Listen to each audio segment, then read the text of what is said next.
What do we have here now? Wanna ride or die? La la la la la la la la. So don't push me. Doing these streams at the sweetest joy since getting pushed. Paranoid thoughts. Don't seek no player. I lay down the beat, layer by the layer. Alright, let's go. Kieran Malcolm. What's good, Kieran? Yeah, I'm on pre-fight. Pre-fight this, pre-fight. Pre-fight talk. Let's get it, people.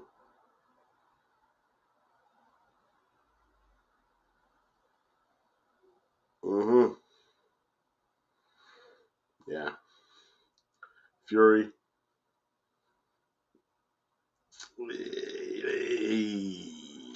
Don't look focused, man. Don't look focused. Fury don't look focused, man. Don't look focused. Don't look focused. You know what I mean?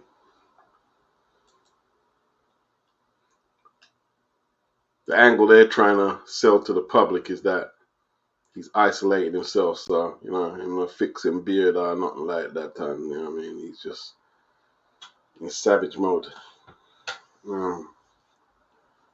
What is there left for Tyson Fury? What is there left is the question. Yeah.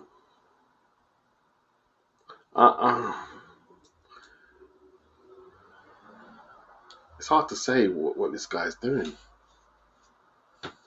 It's hard to say.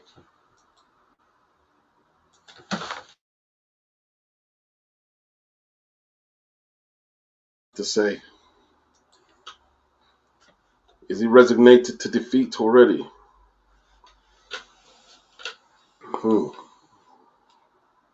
Is he resignated to defeat already? What's the reason why he's coming in so heavy? 281. What's he weighed on the scale? 226 for Usyk. Well.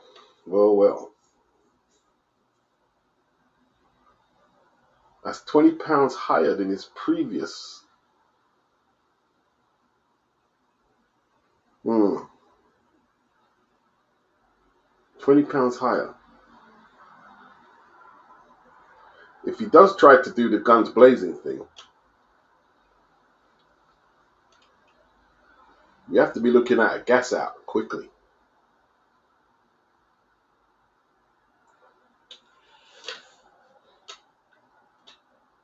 I mean, they're putting down the last camp to, what's her name? His wife's name, Paris, having a miscarriage, which is a tragedy. I mean, you can't play that down. But what about the Ngannou camp? What happened there? Why didn't he train for the Ngannou camp? Oh, I wasn't taking it seriously, really? Yo-yo dieting. Yo-yo dieting. Not the ideal preparation, rude boy. Not the ideal preparation. That's what I'm telling you.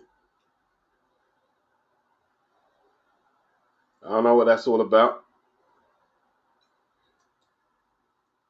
I don't know what that's all about.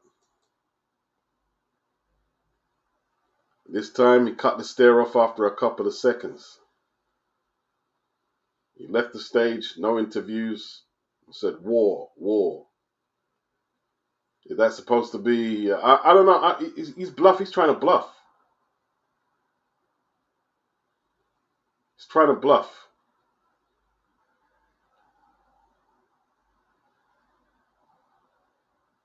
I think he's trying to bluff.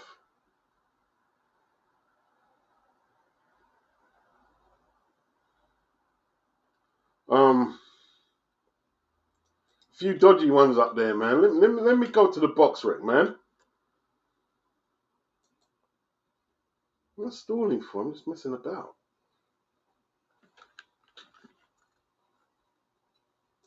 Go to the box rec, man. See what I want.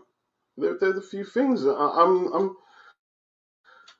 kind Come on, come on, come on. Move faster, move faster, move faster. Come on, let's get it done quicker. You know what I mean? People are waiting there. There's some boxing talk, man. And they're stalling. Come on, let's go. Let's go, let's go. Come on, come on. Open the page up. Open the page. Open the page. That's it. That's it. So, yeah. Tyson Fury. 262 for the last Usyk fight. 281. All right, they're saying because he was fully clothed, he could have had whatever in his pocket. I think that's around, 280. You know what I mean? It's near up there with his career highest. Usyk, he was fully clothed. That's the highest he's weighed so far as well, I believe. Let's have a look. 226. Fully clothed. But then again, was this the dress rehearsal? No. The dress rehearsal weighing was earlier. So, these are their weights, man. 226. Yeah. This was the ceremonial. So, yeah, he weighed in 226 earlier. His previous highest was the last fight, 223. 3 pounds. Yes, people. So Tyson Fury basically near around his career highest weight, approximately, it has to be said. And now we need to look at a few other things, man. There's a few other interesting things, especially around the heavyweight division. You know what I mean? Come on, man. Maybe I should put the laptop on, man. Give me a bit more speed. Right. Young Moses, 10 pounds heavier than when he fought Marius Wack. Now, his previous highest weight, he was 247, and he has been 249 before. He was 248 when he started his career. So he's going back to his old weight. A lot of people said he looked fleshy. They said he looked fleshy. What do you think? Let me see what you guys say. I'm just going to ask questions about Moses Atoma right now. We're going to Tyson Fury in a minute. Did you think Moses Atoma looked fleshy?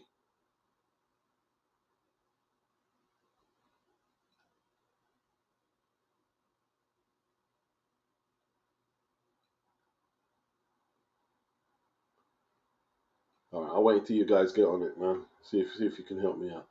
Raymond, he says Moses looked heavy. He looked heavy. Why would he pile on 10 pounds after what they were saying was his career best performance, Marius Wack? Why does he need weight, extra weight? Is it a deliberate weight gain? Because he is 19. Maybe it's natural as well. Maybe he's just filling out to that as well. Hmm. Dempsey McKean, he's 5 pounds heavier than when he fought Moses, than when he fought Filip Bogovic at 251. He has weighed 250 plus previously. It's not his heaviest weight, but he is around 30 years of age. So, a 5 pound weight gain.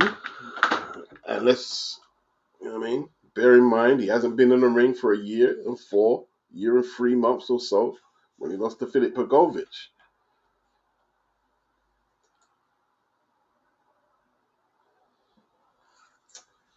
Oof.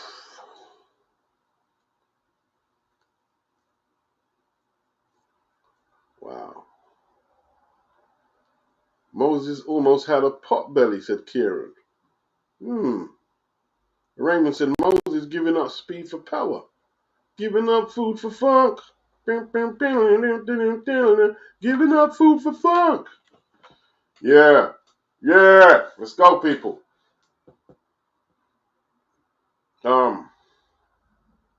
Sylvester, he looked a bit chubbier than he used to. Afro Jam, Fury will put up a fight, but at weight. He's there for the bread. Yeah, you're saying he's fighting for money, yeah? He's there for the dough. Well, It's a big personal. He's getting a bag, bro. He's getting a proper bag in it. Well, like flipping Chancellor's gonna take half of it. You know what I mean?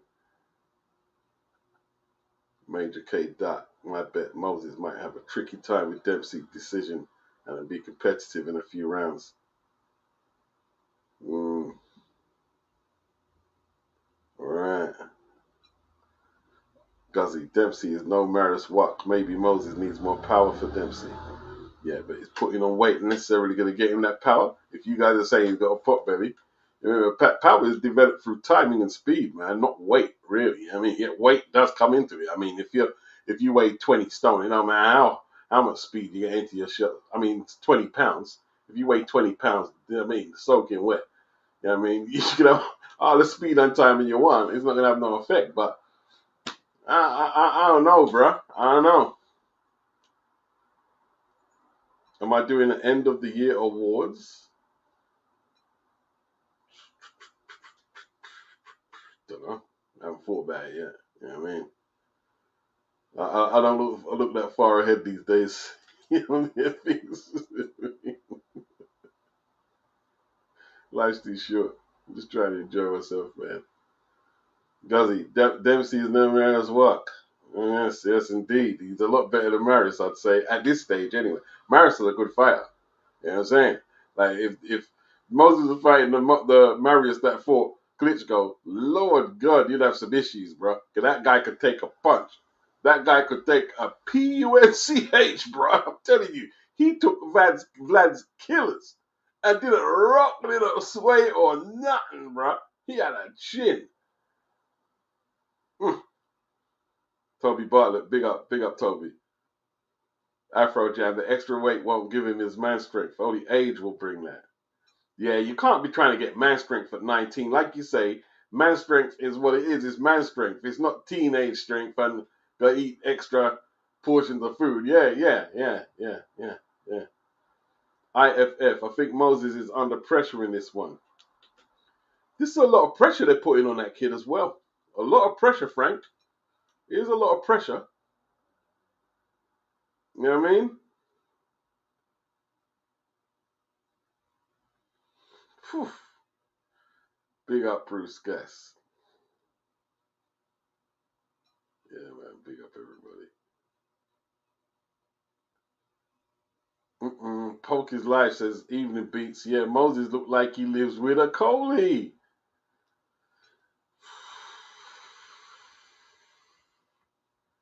I don't know about this Moses, man. What I mean? I don't know. Anthony Mackin said mercenary fury. He's going to get his ass kicked. Yeah, I think he's gonna. You know, like he's just trying to like just do his time really. He just wants to get out there, do his time, get his bag, and I don't know if we'll see him in the ring after this. If he loses, if he wins, then okay, then obviously I'm gonna have to retract a lot of what I'm saying and say, yo, you know what I mean, I got it wrong. He was really focused in and dialed in, but it depends how he wins as well, doesn't it? You know what I mean? If he does win, yeah.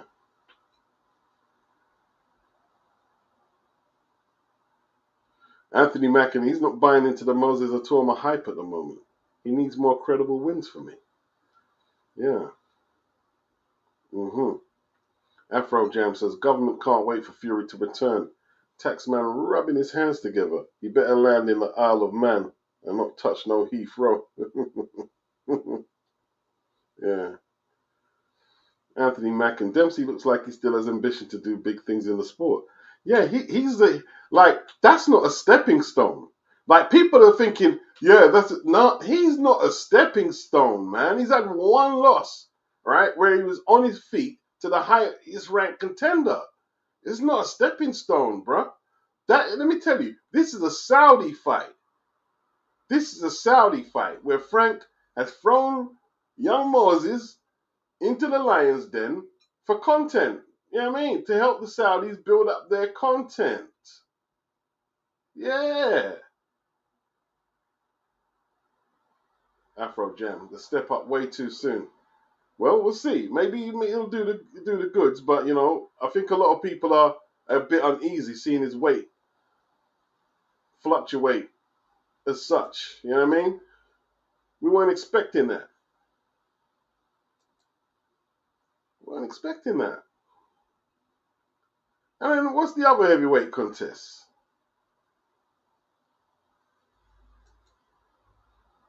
All right.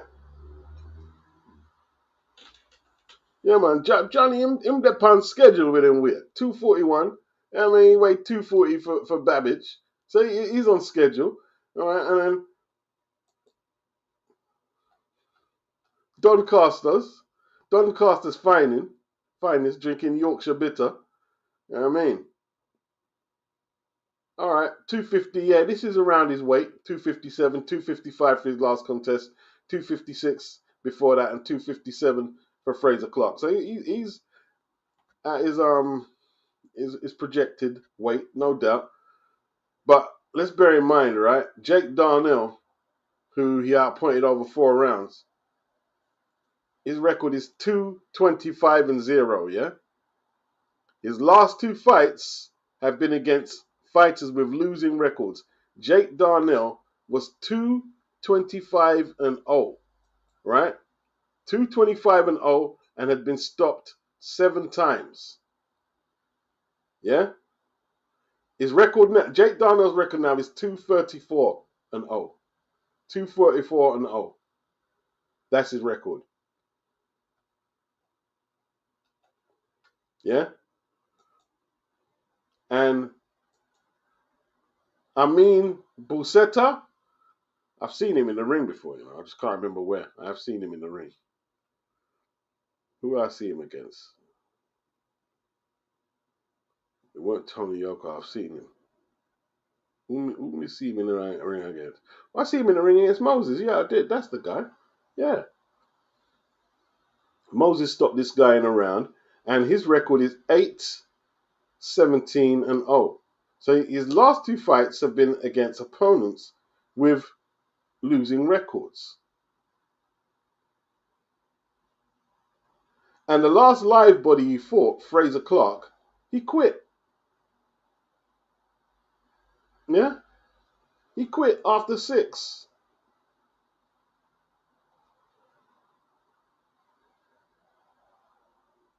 Allen retired due to a perforated eardrum. Dave's now 32 and he's been given too many chances, yeah? Too many chances, Dave.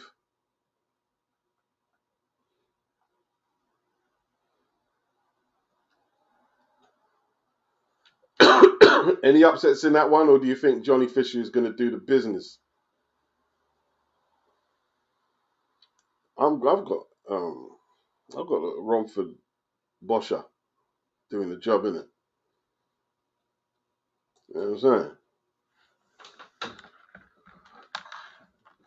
Got the Romford Boscher, man. You know what I'm saying? Romford Boscher. I've got him doing Dave in, like, you know what I mean? He's going to do Dave in, isn't he? He's going to do him in, like.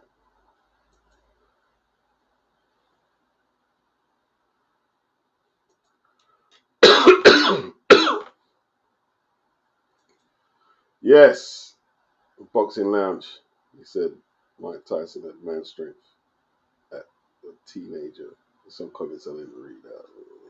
Sure, I'll get your comments. I didn't read you out. Pick up Mark Leacock. Do I think Fury is going to try and walk him down? Well, what else can he do at that weight? Can't exactly stay on his toes for round after round, can he? He's got to try and walk Usyk down.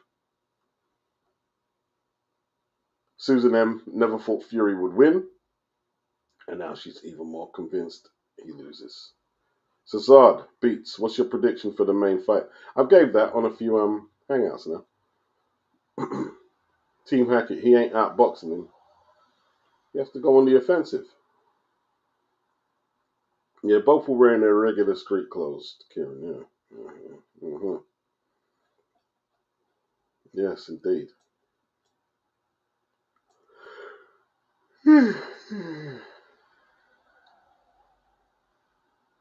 PG. Fury better win after doing a bad man act. You know, quite like saying I'm a bad man, innit? You know what I mean? Quite like saying I'm a bad man. Fury. Yeah, the rematch clause, Guzzy, the rematch clause. Raymond calls Dave Allen a waste man. Oh, Susan M. You think Dempsey gets the win? I'm not sure if Dempsey gets the win, but I think it's a dodgy one, isn't it? A Shadow, apparently Usyk's team complaining about facial hair. Okay. That's interesting. That's interesting. Well, what are they saying? That the beard give him extra resistance on the chinner. Oh, gosh. So good, man. So good.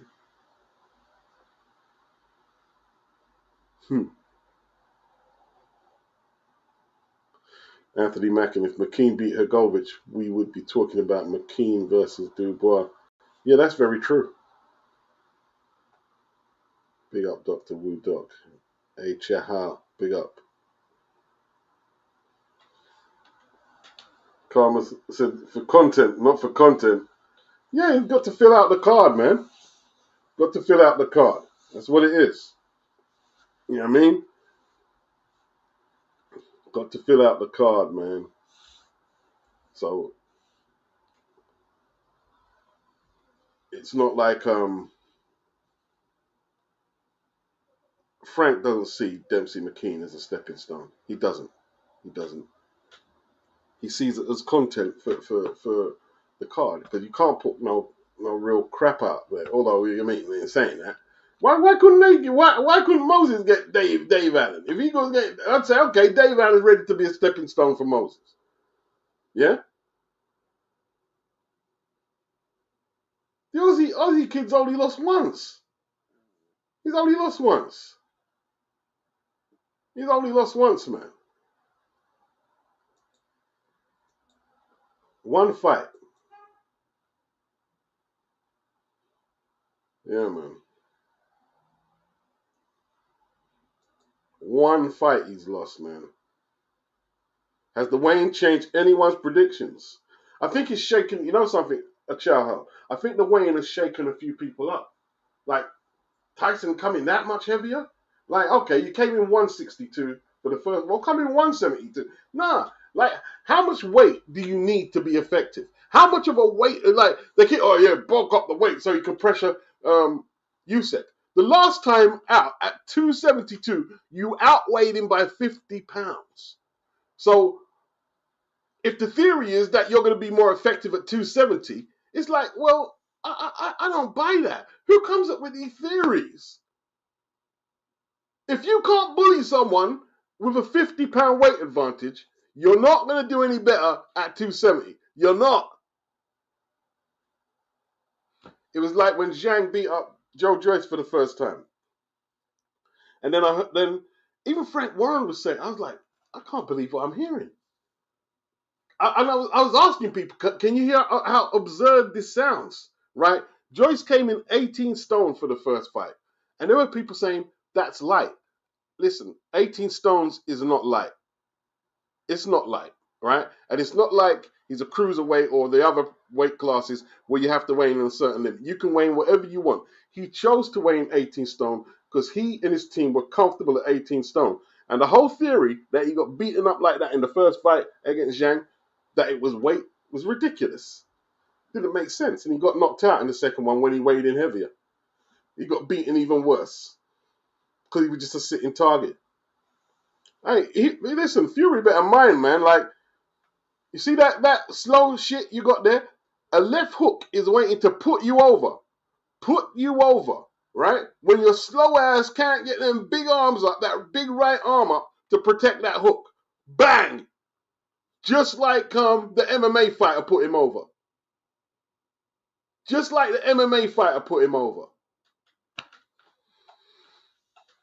We'll see anyway.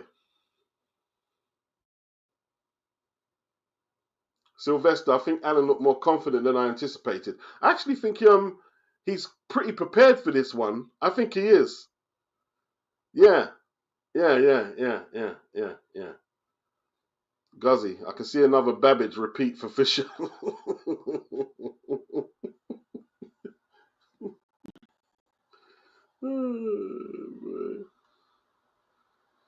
Raymond Hells, I think I see a trend where fighters won't take their tops off at ceremonials. Okay, I get that. Yeah. BG London, the bad man act is like an omen. Ask Adilier. Yeah, Adilier was going on like a bad man for the Fabio Wardley fight. He was going on like a bad man. And yeah, let's see how that worked out, eh?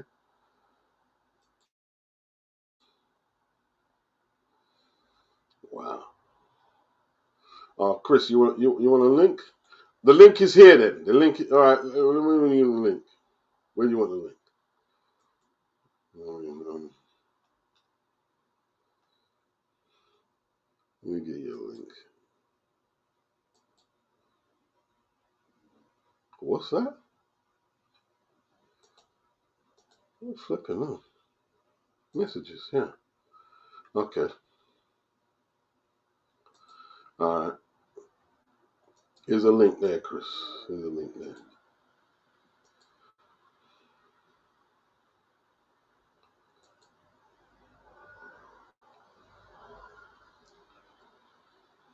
Oh, Jay Woods. Fury's going to stop him in 8. Souza said Fury seems confident.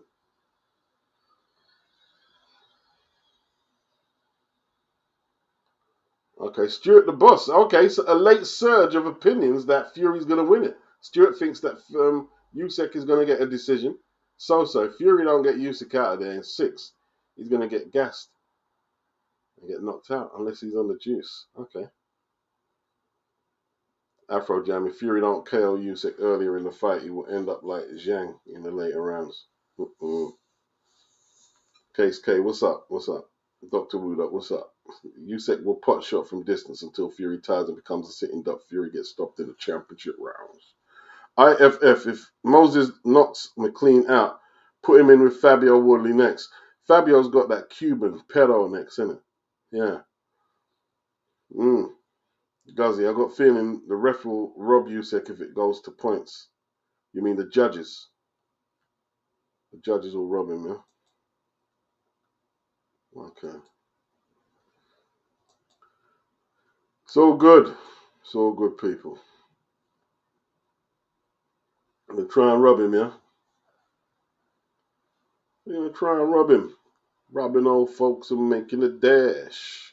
They did the job and money came with ease, but one couldn't stop it like he had a disease. Who knows? Who knows? Who knows? Case K has got Usyk stopping Fury late. Okay, we're getting a diverse mix of opinions.